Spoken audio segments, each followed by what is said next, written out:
এক টিকটকের ভিতরে কয়েক নারী বলল যে টিকটকে কি নারীরা বেশি না পুরুষ বেশি। আমি বিশ্বের দিকে তাকাইয়া উত্তর দেবো এবং 1400 বছরের করবো।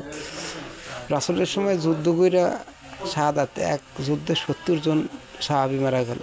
তারপর রাসূল প্রথম একটা বিয়ে করলো, তারপরে আস্তে আস্তে 11টা তামাক বিয়ে করলো। মানে নারীর সংখ্যা বেশি হয়ে গেল, পুরুষ হত্যা হয়ে গেল, শহীদ হয়ে গেল।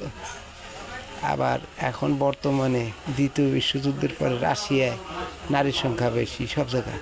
একটা পুরুষ 4টা মহিলার বিয়ে করতে হবে। তার মানে মহিলা যদি বেশি না হয় তাহলে এটা রাসূল সাল্লাল্লাহু আলাইহি ওয়াসাল্লাম বলতে কেন? আর প্রত্যেক ধর্মেই তো নারীকেও বেশি, এক পুরুষ 2-3টা 4টা বিয়ে করে। আর হিন্দু ধর্মে তো আরও বেশি। কোনো ধর্মে তো কয় না যে একের বেশি না। একটা পুরুষ 4টা বিয়ে করতে পারবে, কিন্তু একটা নারী তো 4টা ভাতার নিতে পারবে না। টিকটকের ভিতরে এগুলো তো বলা অতটা ঠিক না, তো বুঝতে হবে পুরুষ অর্ধেক, একটা নারী এলো একটা পুরুষের অর্ধেক।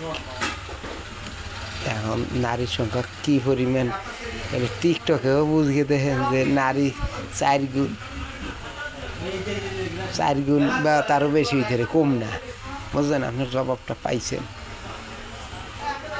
রাশিয়ার দিকে দেখাইলাম, বাংলাদেশের এক ব্যক্তি 4টা বিয়ে করতে, কিন্তু একটা মহিলা এতে না, কেন নারীর সংখ্যা বেশি।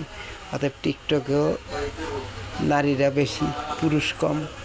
উত্তরটা অবশ্যই পাইছেন। লাইক, শেয়ার, কমেন্ট ওই আপারও জানাই দেবেন আমার আইডি।